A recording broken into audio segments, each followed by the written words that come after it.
I tried to call you, no one answered. You can call me. I also posted on my Instagram. Well, I just posted a picture of me.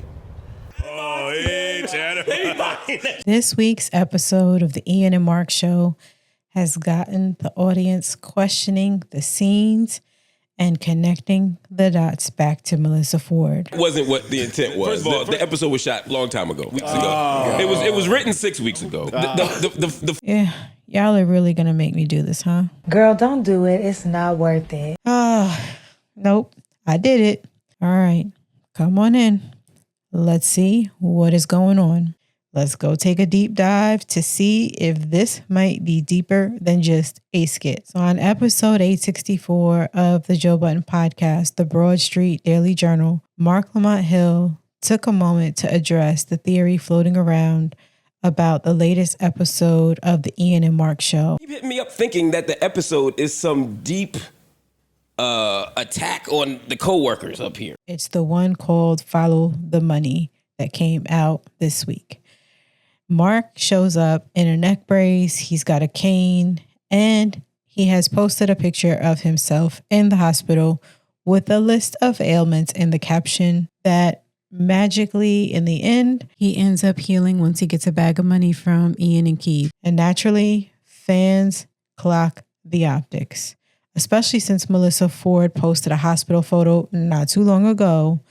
And again, wishing her healing, sending her my thoughts and prayers, because none of us still know what's going on with her. But Marc did say that the script was written 6 weeks ago and it was filmed weeks ago. But I don't know. He was over there sounding like, so you know, your girl's ears perked up, right? Like two little sonars. For starters, we have Ian and Marc wearing outfits from recent episodes. All right.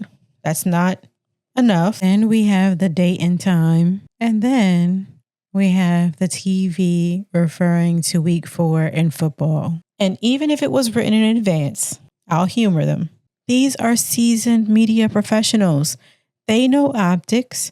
So whether it's coincidence or they're trolling on purpose, they knew it would get a reaction, right? And let's not act like this came out of nowhere. Have they used the show conflicts to fuel the Ian and Marc Show before? Let's dive a little deeper. Going back to episode 8 of the Ian and Marc Show that dropped back in June called Double Booked, they have a meeting with HR and with Flip.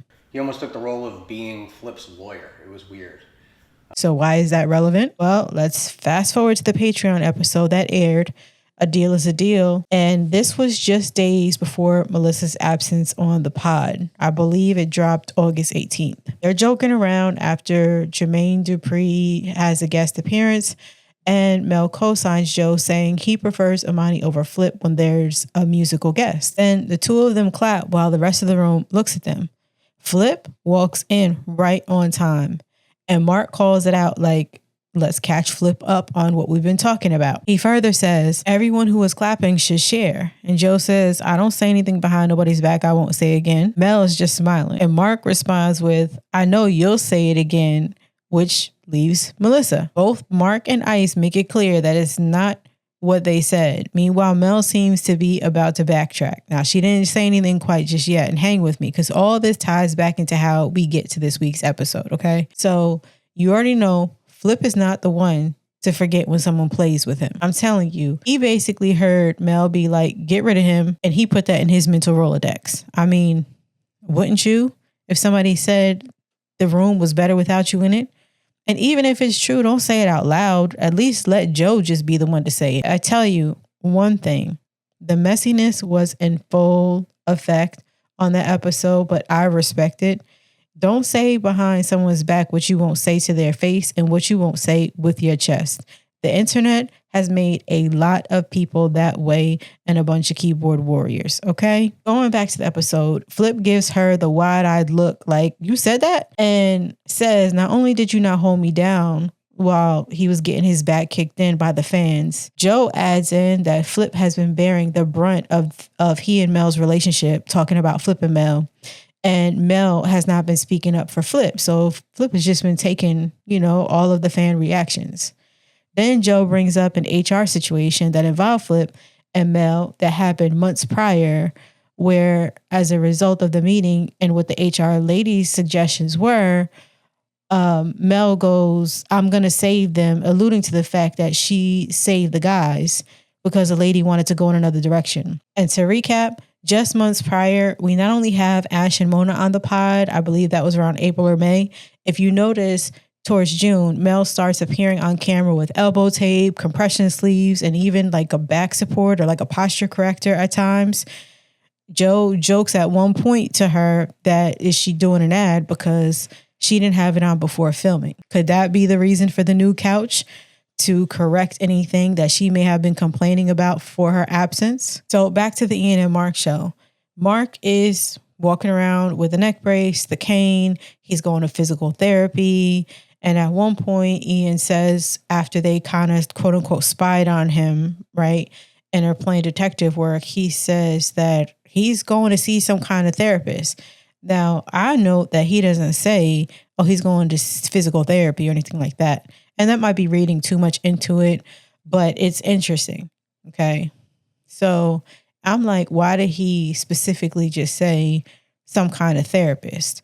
Because my mental notes flash back to the last episode of Hot and Bothered where Melyssa sits with a trauma coach and hasn't posted since. Now, episode 14 for the Ian and Marc show, No Room on the Page A, it does show Marc in a neck brace after the wrestling incident. So this really all could just be complete coincidence. That one, I think, aired around September 4th, but that's still after Melyssa Ford's absence. And Marc going there to tell him that there's drama and there's beef on the set. Remember I talked about the 7 sandwiches and the number 7?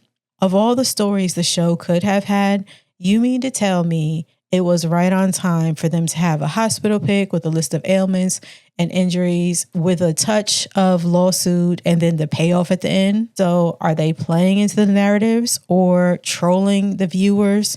They're cracking jokes. What is going on? Because they have said no one has spoken to Melyssa Ford to even know what's going on. That doesn't mean she has not sent something in writing, a text, or mailed something, right? Maybe after all the clashes and the HR meeting, maybe she was preparing to exit the whole time, like what they call quiet quitting during COVID, right? Or it became too much emotional labor for the JBP. Joe said Flip was really going to bat for her behind the scenes, and he might have been the last after the clashes with Ish, her jabs at Joe, several mentions of HR, and who knows what else was going on. I don't know. They might have tried to wrap the latest Ian and Marc episode in comedy. Do you think this was just bad timing? Was that skit taking a shot? Or is it just a weird coincidence? You already know. Let's talk about it in the comments. Like, share, subscribe, and go check out my Patreon.